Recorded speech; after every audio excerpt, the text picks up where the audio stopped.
According to the bylaws, new structures cannot block the easement. This gate must be relocated immediately. I understand the rule, but this was the only option. I found it at 6:12 a.m., when the air still bit my cheeks and my coffee smelled like burnt regret. A brand new wooden fence sat right across my driveway like someone parked a wall in front of my life. The planks were fresh and wet. The asphalt still had that sharp, tar smell from the truck that rolled out an hour ago.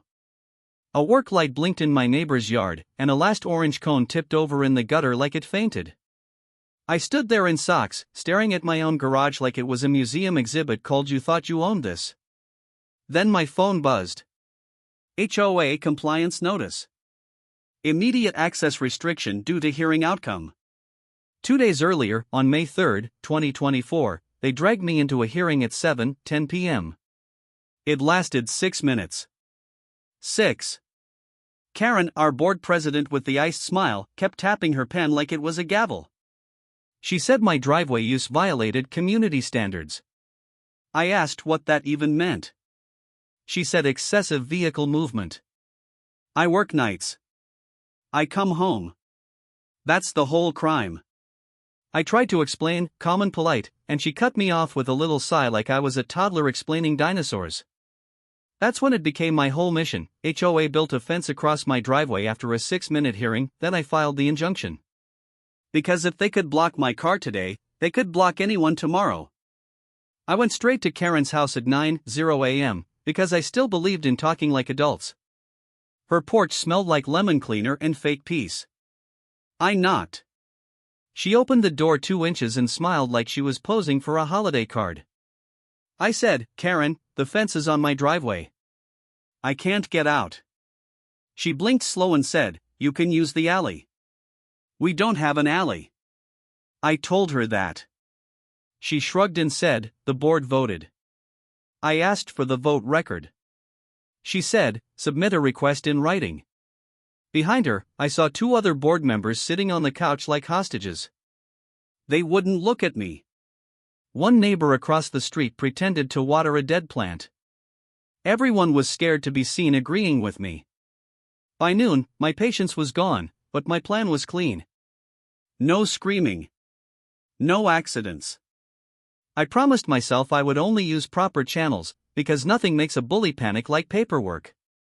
I walked back inside, sat at my kitchen table, and started building my case like it was a school project and my grade was freedom. I lined up photos, emails, and call logs in a binder. I printed the notice. I printed the HOA rules. I printed the map from my closing documents that showed my driveway easement. Then I made one page in big letters, timeline item 1 April 5 at 4:27 a.m. false trespass call. That was the morning a patrol car's lights flashed blue on my bedroom wall because Karen told police I was lurking in my own driveway. I went to the county clerk's office on May 6, 2024, and asked for public records on our HOA and any easement filings on my lot. The clerk slid a heavy packet across the counter like it was a bad report card. The file landed with 63 pages. 63 pages of plats, easements, board filings, and meeting minutes. And there it was in black ink: my driveway was a recorded access easement. Not shared. Not conditional. Recorded. Meaning they couldn't block it just because Karen woke up cranky. I also pulled their permit records. Guess what wasn't there? A permit for a fence crossing a driveway and right-of-way. I called the city code office and asked, very sweetly, what happens when someone builds without a permit on an access route? The inspector paused, then said, "We usually make them remove it. Sometimes with fines."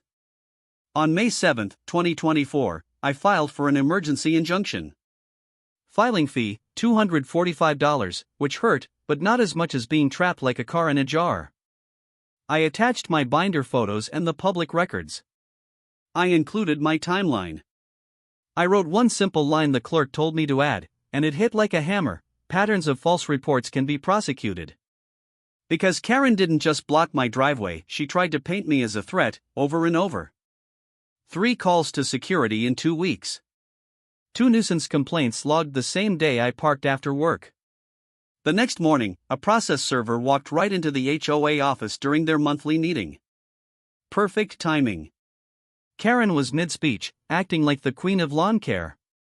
The server said her name, handed her the papers, and the room went dead quiet. Then the real twist showed up wearing a city badge. Code enforcement pulled up at 3:18 p.m. with a clipboard and a face that said, "I skipped lunch for this." He measured the fence, took photos, and asked who approved it. Karen tried her favorite move, the polite lecture.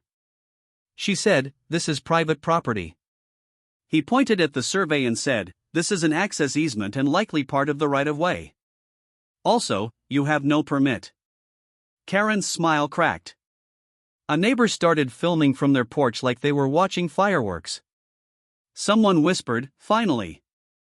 Another person laughed, not even trying to hide it. By 6:40 p.m., the neighborhood group chat was buzzing. Someone posted the clip with the caption, "When the HOA builds a fence and the city says absolutely not." Court was on May 10, 2024, and it took less time than Karen's fake hearing.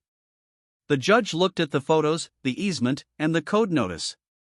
Karen tried to talk over me, but the judge stopped her with one raised hand. He said, "You cannot obstruct access to someone's property without lawful authority." He granted the temporary injunction right there. Karen's lawyer asked for time to comply, and the judge gave them 72 hours. Outside the courtroom, Karen's shoulders were up by her ears like she wanted to crawl into her blazer and disappear.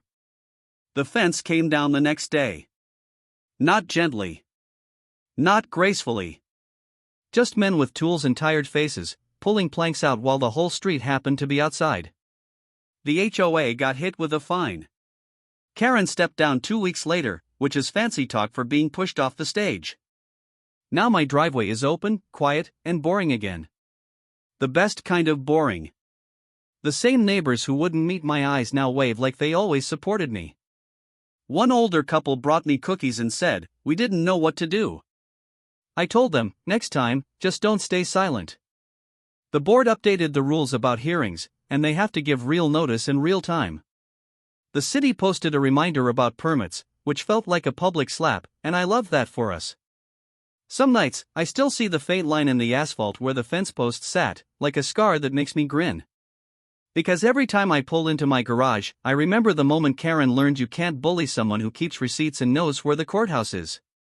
Please follow for more HOA showdowns like this. Do you think she got what she deserves? Comment below.